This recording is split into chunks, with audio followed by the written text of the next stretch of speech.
สวัสดีครับผมนายณัฐพลพรหมสวัสดิ์หรือว่าณัฐพลคนเมืองช้าง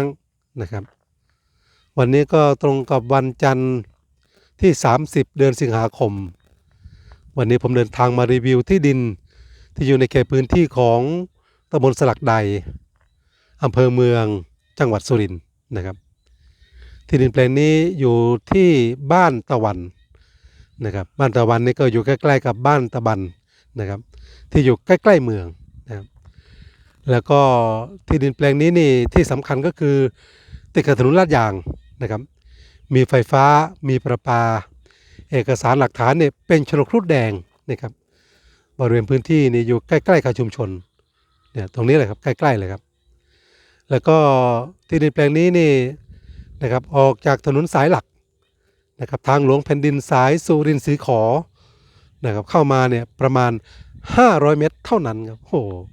ถือว่าใกล้ๆเลยครับแล้วก็ห่างจากห้างสรรพสินค้านะครับเกี่ยวกับห้างสรรพสินค้าโรบินสันสาขาสุรินทร์นะครับจับพิกัดทาง GPS นี่ประมาณ4 กิโลเมตรเท่านั้นครับโอ้ถือว่าไม่ไกลเลยครับเป็นที่ดินแปลงสวยนะครับหน้ากว้างนะครับเหมาะที่จะซื้อเพื่อนะครับสร้างเกี่ยวกับบ้านจัดสรรนะครับทำไมต้องมีการสร้างบ้านจัดสรรนี่ครับเดี๋ยวผมจะให้ดูตรงนี้เลยครับเนี่ยครับที่อยู่ใกล้ๆตรงนี้ก็จะเป็นนะครับบ้านจัดสรรขนาดใหญ่หรือว่าหมู่บ้านจัดสรรนะครับของนะครับบ้านรินดานะครับโอ้โหนะครับหมู่บ้านรินดานี่ถือว่าเป็นหมู่บ้านที่ใหญ่นะครับขึ้นชื่อนะครับขึ้นชื่อมากๆแล้วก็เป็นพื้นที่ที่ใหญ่แล้วก็สร้างจำนวนเยอะมากนะครับเยอะมากแล้วก็ตอนนี้ก็ได้สร้างเต็มพื้นที่แล้วนะครับแล้วก็มียอดจองนี่โอ้เยอะมากถล่มทลาย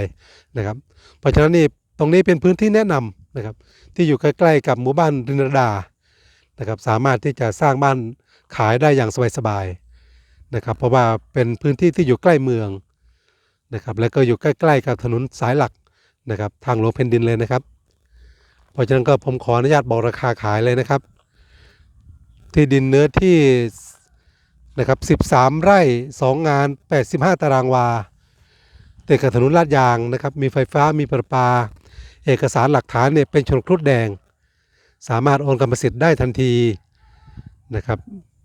ขายไร่ละ1 ล้านบาท1 ล้านบาทราคาเนี่ยต่อรองได้ด้วยครับโอ้ถือว่าเจ้าของที่ดินนี่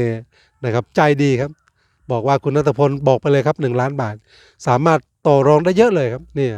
สำหรับท่านที่กำลังมองหาที่ดินเพื่อที่จะนำมาเกี่ยวกับการทำเกี่ยวกับธุรกิจนะครับสร้างบ้านจัดสรรเนี่ยผมแนะนำเลยครับตรงนี้นะครับเพราะว่าที่ดินแปลงนี้เนี่ยอยู่ใกล้ๆกับหมู่บ้านรินดานะครับเนี่ยรินดานะครับเพราะฉะนั้นนี่ถือว่าเป็นสถานที่ที่นะครับไม่ไกลจากตัวเมืองนะครับขับรถไม่กี่นาทีก็มาถึงเป็นที่เรียบร้อยนะครับเพราะฉะนั้นสนใจก็ติดต่อมานะครับที่ผมณัฐพลคนเมืองช้างนะครับหมายเลขโทรศัพท์ ID Line ก็0854900184นะครับวันนี้ขอบคุณไปยังเจ้าของที่ดินนะครับที่ได้นะครับมอบความไว้วางใจได้ติดต่อนะครับให้ผมกับณัฐพลคนเมืองช้างได้มาทำการรีวิวแล้วก็มอบหมายภารกิจให้เป็นสื่อกลางในการซื้อขายที่ดินแปลงนี้ต่อไปนะครับที่ดินแปลงสวยสี่เหลี่ยมสวยงามนะครับเหมาะที่จะซื้อเพื่อก่อสร้างเกี่ยวกับบ้านจัดสรรนะครับเพราะฉะนั้นมาก่อนได้ก่อนครับแปลงนี้ วันนี้ก็ขอกล่าวคำว่าขอบคุณมากๆสวัสดีครับ